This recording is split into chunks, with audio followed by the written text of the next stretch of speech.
Thank you, Adam. Afternoon, everyone. My name is Josh. Today I'll be presenting a deep learning approach to identifying radio frequency interference in observation data from the hydrogen epic ionization array. So, as everybody knows, our limitations to detecting the 21 centimeter EOR signal is limited by galactic and extragalactic foregrounds, and of course, radio frequency interference. Those galactic and extragalactic foregrounds are typically 5 orders of magnitude larger than our EOR signal, whereas when we compare that to the R5 interference in our signal, over our signal, it's several orders of magnitude on top of that. So it's even further beyond what the galactic foregrounds are limiting us to. So for an example of an extreme R5 environment, I present some waterfall visibility data from the low frequency array, low power array, which is based in the Netherlands. Vertical axis is time, horizontal is frequency. You notice everywhere you see this bright cross-hatching. It is essentially R5 radio frequency interference. So this is an extreme R5 environment. In contrast, this is the hydrogen epic reionization array environment, which we would classify as like a more sparse environment. And that's located in the Karoo Desert in South Africa. You notice, don't read into the color scales comparing the two. They're not on the same scale. So don't confuse this redness and orangeness with R5 events too. It's just most of these vertical long time scale events along the time axis. What are the widens? Those are fringes. Diffuse emission. So why is R5, like R5 is obviously a problem in most radio observations, but why is it a special problem in EOR studies?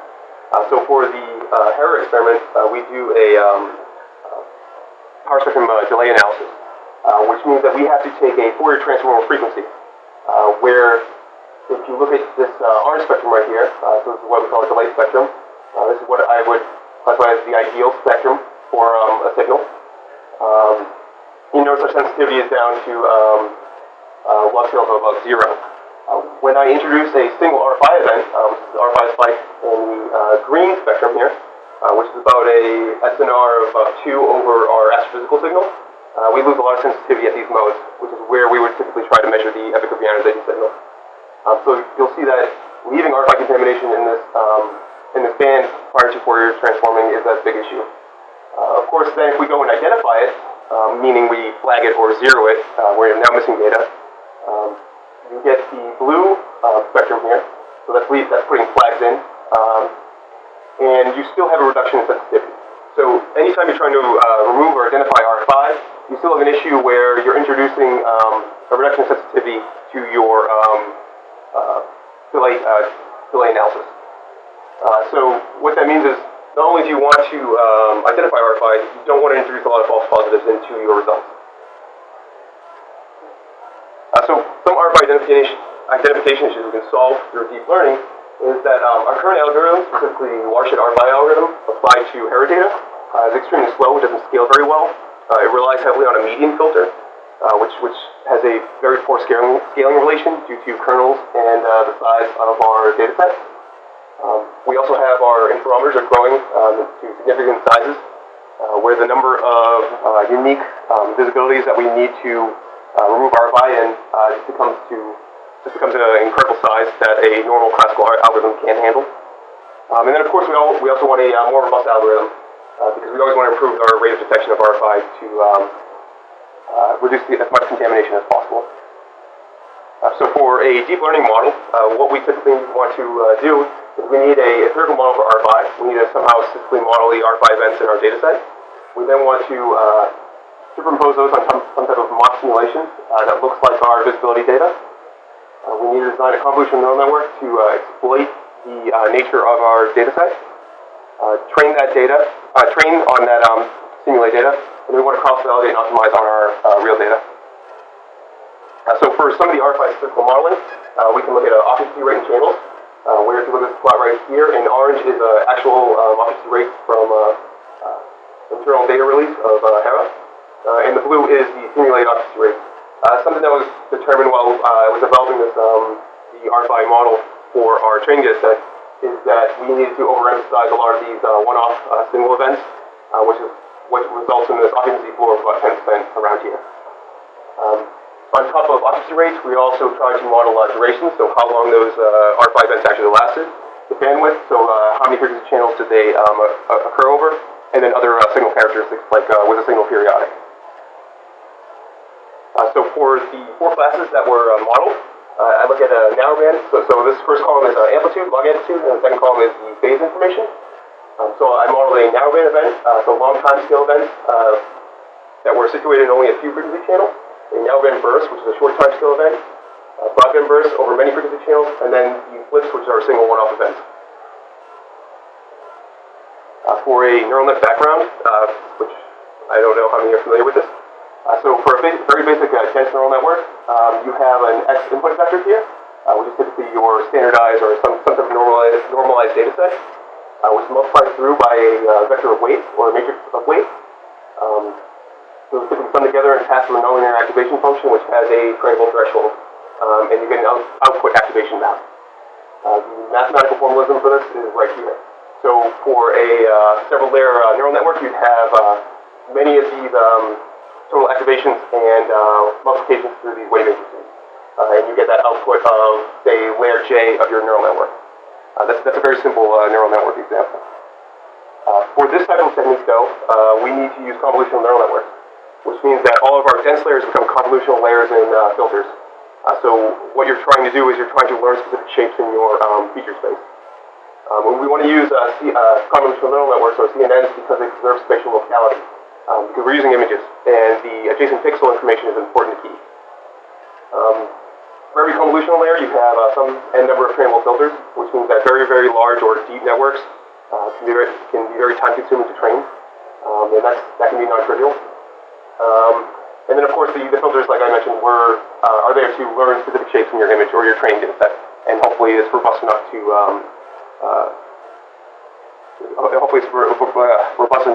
predicting your real data set. So for the type of neural network that was used for this specific analysis, it was what I call a deep fully convolutional neural network, or a DFCN, which has this style of architecture. It's very similar to if you're familiar with neural networks, is a ResNet or a UNet style architecture. To better accommodate our complex data set, it's a dual input, where we have an amplitude encoding pathway and a phase encoding pathway. And what encoding pathway essentially means is that you convolve over these input image space, and with every successive convolution, you're just throwing into a more abstract space that the neural network can try and tease out those features that you're trying to detect. And then after it gets to a certain level of abstraction, it tries to decode that into a per pixel binary classification of ones and zeros, saying whether or not it's R5. So for some of the results, we can look at a receiver operating characteristic curve. I compare 3 different algorithms. I compare an amplitude only, so that previous image I showed of the architecture, where you're only passing the amplitude information. Amplitude phase, so it's the total architecture being used. And then the watershed RFI algorithm used as of right now on Hera data. The broken dash line is based on the simulated data, and the solid curves are based on the applied to real data. You'll notice that both of the neural networks, the amplitude and amplitude phase, perform really well in simulated data. That makes sense because that's what they've been trained on. The watershed classical algorithm, however, does not perform as well. Then we transition over to real data, and the amplitude phase and the amplitude neural networks perform pretty admirably compared to the watershed algorithm, which has been fine-tuned to work on real data. So what this looks like based on the actual waterfall capabilities, you can look at all 3 of those algorithms again, in the log amplitude and the phase. This is simulated data. Orange is the true positive, white is false positive, and red is false negative, where false negatives are the most important to catch. That's contamination that would result in a larger loss of sensitivity to our EOR detection. You'll notice that based on the simulated data, the watershed algorithm is obviously missing most of that, because that algorithm has been more closely fine-tuned to actual data. When we look at all 3 of those algorithms as applied to real data, you'll notice that the washed algorithm actually has a very high false positive rejection rate, whereas the amplitude phase neural network actually is doing really well with the reduction of false negatives. However, the only difference between the amplitude only and amplitude phase is that the amplitude phase is actually able to reject more false positives because we're adding in that extra phase information that the traditional irregular amplitude only neural network isn't getting. So for the overall RFI identification results on a limited set of hairy data, the first column is the simulated data set, where we look at the recall precision and F2 score. Where recall is the amount of RFI that's been found, precision is the amount of RFI that was found that was actually RFI, and the F2 score is the weighted harmonic mean between the two of those. The F2 phase DSCN is actually for the best for recall, meaning we're finding the most amount of RFI, and then when we compare that to the weighted F2 score, we see overall it's performing more robustly, as in it's rejecting more false positives while also finding the most amount of contamination due to RFI.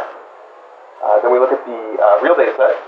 We'll notice that translates pretty well to our real data too, where the F2 phase is really benefiting from that false positive rejection. But most importantly, the prediction rate of the two neural networks are about 2 orders of magnitude improved over that traditional the watershed RFI algorithm. And that's again due to the fact that the watershed RFI algorithm is based on a median filter for pre-processing the data set, which does not scale. So for the neural networks, they're vastly superior performance-wise over some of these classical RFI and a large detection algorithms. We could of course improve on these results if we have a better RFI model, and also if we could more accurately model our visibility. And then of course, for best prediction speed, I don't know that you can get any faster than what neural networks can achieve right now. And of course, if you want to see the paper, you can go to this archive link here, and the code is located here at this Git repo.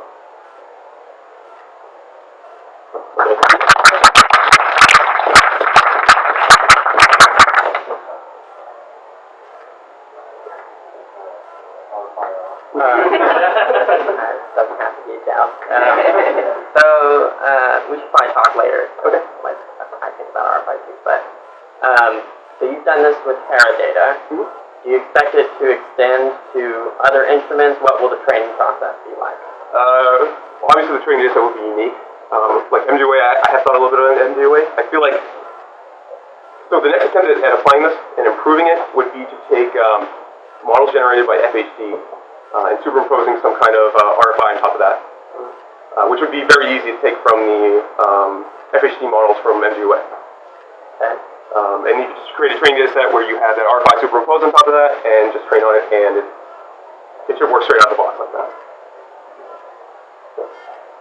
So it seems like you've made an artificial boundary to you train it on amplitude and phase, opera and amplitude and phase separately. Is there any reason why that particular basis is good one? So why not let it decide? I see. That's kind of what you're doing. That. I mean, that is kind of what you're doing in some regard. Like, if that extra information wasn't adding anything, all of those weights wouldn't get trained, right? Because it would slowly over time, it would iterate over and over again, and slowly say, the phase isn't adding anything, we're not gonna, our weights are just gonna be null, right? Where in this case, we see that as it increases the false positive rejection rate, because that extra phase information is saying, okay, well, we're not seeing something in the amplitude, but we are seeing something in the phase. So it gives a little bit more extra information that you wouldn't normally get. What about, I think when you started the project, it was under the false claim that TensorFlow maybe you handle complex Yes. numbers for it. That too, yes. TensorFlow doesn't handle complex numbers. We were told by the Google team that TensorFlow would handle complex numbers in it. Yes, I remember that. I think ultimately, so you have this 2-input model, and I think ultimately I was wondering about convolution, but you don't ever convolve the two together. Like they talk to each other in the outer loop, but That's not entirely true. In the CNN sense, they don't. You skip connections. do, of course, talk with each other between the two networks. Okay. Oh, So there's information, yes, there is information traded between the two. so do you think that's, so you did amplitude and amplitude plus phase? I mean, technically, yes, there's probably any linear Table, combination that's what of you that. had, right? You had amplitude and then amplitude. We ran it plus phase. separately, one was Did you run- amplitude. Oh, one- Yeah. I trained a model with only this part of it, Yeah. and then I trained one with both of these. But you never did just phase. No, I never did one just those. I could do that, and that is very straightforward. I didn't think that would train very well at all, though, because there's still a lot of there's more information in M2, obviously, and I was just looking for the excess information that's not that M2 can't offer, but that could be done. It seems like your alternative always right to actual modified in the waterfall plot. Would it be feasible to do something where you cut out a little bit more along your two positives to capture the false negative? Or is it are all the false negatives? That's watershed. Yeah. But are your false negatives always right next to actual two positives? Not always. There is a problem where one-off events are a little more difficult to detect with the neural net versions, because when you're training on those and you send that information through to the loss function, so how much error is associated with it, a single event has a minimal amount of error, so it doesn't want to train on that. It doesn't weight that appropriately. So there are schemes where you could train this where you upweight those in the training process, and you say, these are very important events to me. Focus on those single events. Let's talk about